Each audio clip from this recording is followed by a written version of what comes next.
Yo, what is up, guys? It's Pedro here. So today we have the Redskins 2020 Dream Offseason video. If you guys are new, subscribe for Redskins and NFL content. So let's get into it. So this is pretty much going to be my favorite targets and how I would run the team if I was the GM.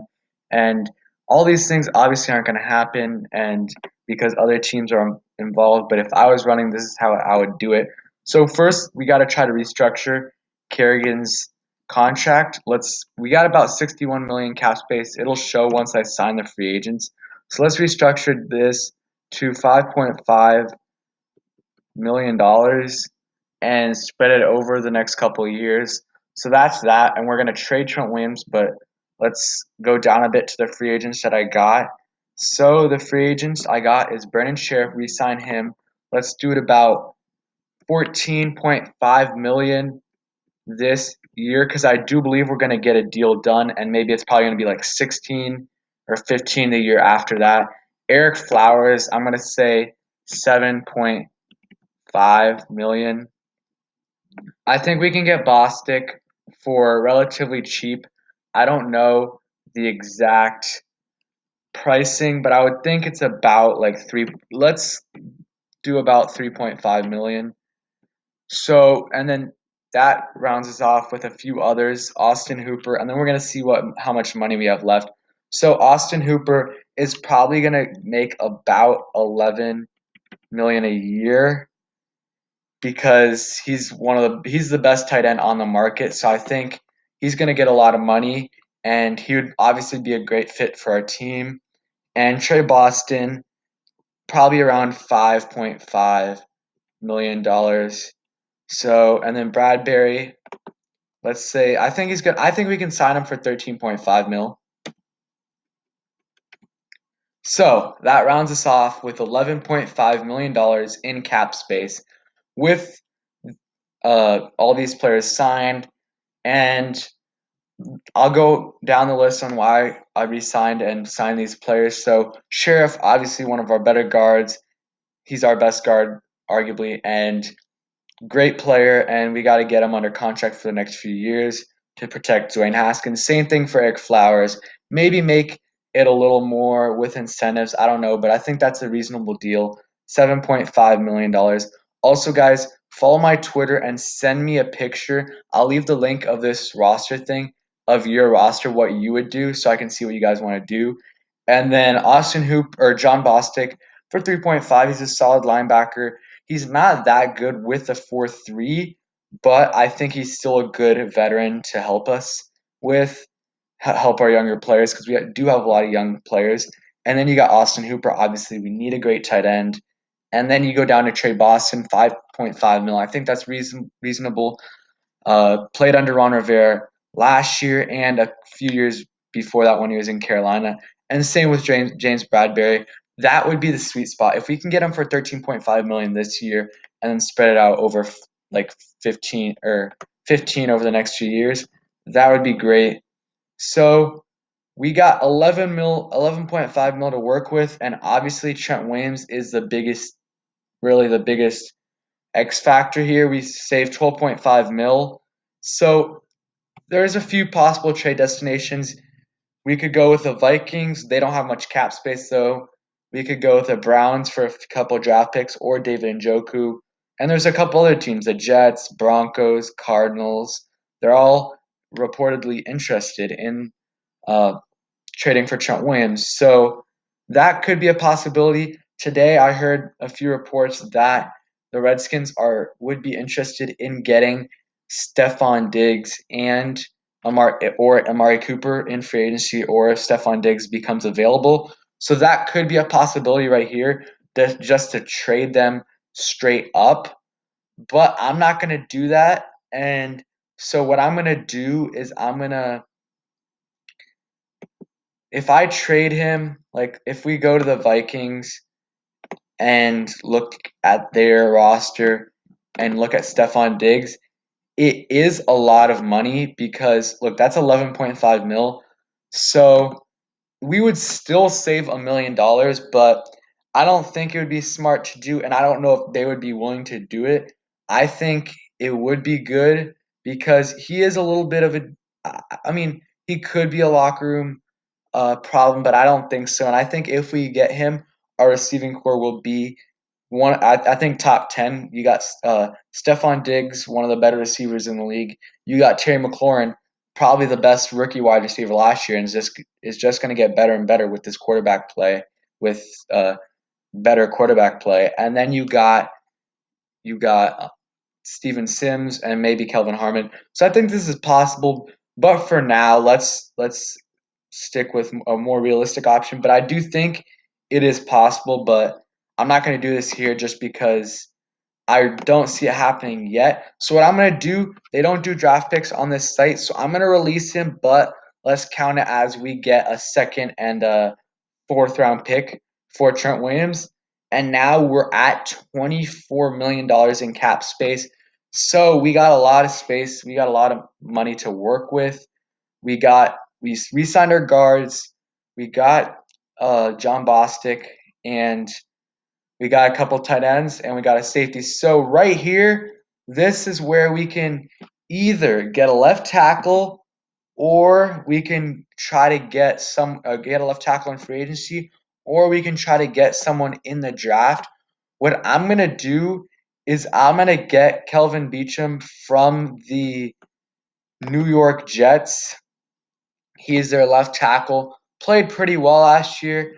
I think it's a realistic option, and a bunch of people don't see him re-signing there. So I'm gonna go. He made $9 million last year. I think let's put $9 million. That's the same amount he made last year. He's getting older, so we don't know how it's gonna work. But I think $9 million is realistic. So that puts us at about $15 million. And right here, we're gonna need a bit to get some backup players, a backup quarterback possibly, plus some leave some money available for our draft picks. But I think I'm close to being done. I'll go for a few. I like for backup quarterback. I do like. He's not the best, but Kyle Allen from the Panthers, he did play very well. I don't know why it's not showing. Let's just go to all positions. He did play pretty well last year. I think he's on a team option, but I did hear he's a free agent. So if we can try to get him or someone like that, AJ McCarron, someone like that who's played under um, Scott Turner in the past, and if we have to put him in, we can at least play solid for a bit while our quarterback is getting healthy, win a couple games. But that's it right there. One more guy I want to look at right now is inside linebacker, which is a position of need, especially if Reuben Foster isn't back, which he probably will be. We can't count on it. So Corey Littleton, I really don't know what his price range is. Sorry, I think it's gonna be around like $8 to $12 million. He had a very good year last year, and yeah, I think let's go with around 12 million.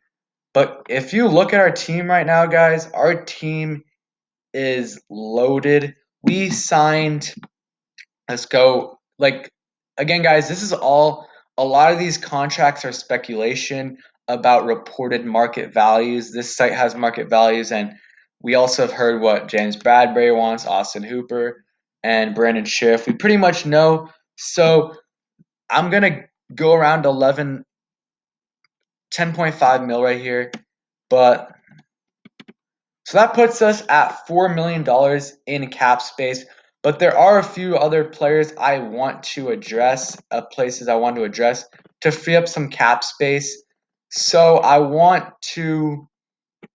I think we need to cut Monte Nicholson, especially if we get Trey Boston, because Monte can't stay out of trouble off the field and hasn't played good when he's been on the field.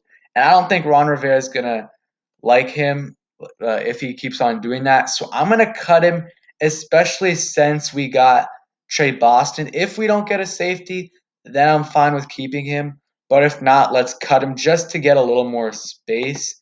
So that puts us about 6.1 million. And then another guy that I do think is possible, like we can possibly cut if he doesn't do good in camp, is Jerron Christian, because he has played terrible when he's been on, and especially if we sign Kelvin Beachum, then there's no really reason to keep him. We have other players that can play that position at the backup level.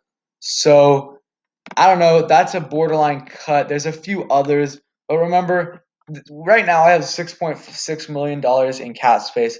This is obviously a dream scenario, like all these players that I got, the restructure for Kerrigan, but in reality, we're not going to be able to sign all these players because other teams are going to try to sign them, and we're not going to be able to compete with every team to sign them. But this is what I would try to do. So yeah, thanks for watching, guys. Hope you guys enjoyed this video. And yeah, I think realistically, we'll probably get. Sorry if you hear any background noise, the phone's ringing. But James Bradbury is a very. I think there's a very high chance we get him. Trey Boston, too. I think they want to team up. And then you got Austin Hooper, which I feel like that's going to be a bidding war between a bunch of teams because you got the Packers, you got the Bears that possibly want him. So here's what our team is looking like right now. You got Alex Smith, obviously at $21 million, and you got Brandon Sheriff at 14.5. This is just for 2020. And you got Landon Collins, Bradbury. Like this team is looking very, very good. Like our offensive line will be Kelvin Beachum, Eric Flowers, Chase Roulier, Brandon Sheriff, and Morgan Moses. A possibility, though, if we strike out on a few free agents, is to try to get Jack Conklin from Tennessee. He's going to want a lot of money, but if we do get him, we can cut Moses and save about his contract's $8 million. So I don't know how much we would save, but that's a possibility. But I'm telling you, this team right here would make, honestly, I think they would make the playoffs next year. Obviously, I'm not running the Redskins, and I don't think we're going to be able to sign all these guys. But if we did, this team would be in very good shape in the NFC East, especially with the NFC East struggling in the last couple of years. And it really all depends on Haskins. If he plays well, this team right here goes 9-7, 10-6. If he doesn't, then that's where it goes 6-10 or whatever. So yeah, thanks for watching, guys. Let me know where you think I went wrong, where I went right. Who would you have gotten instead? But yeah, oh yeah, Morgan Moses right here, 8.6 million. So yep, thanks for watching, guys. Hope you guys enjoyed this video. If you did, please smash the like button, and peace.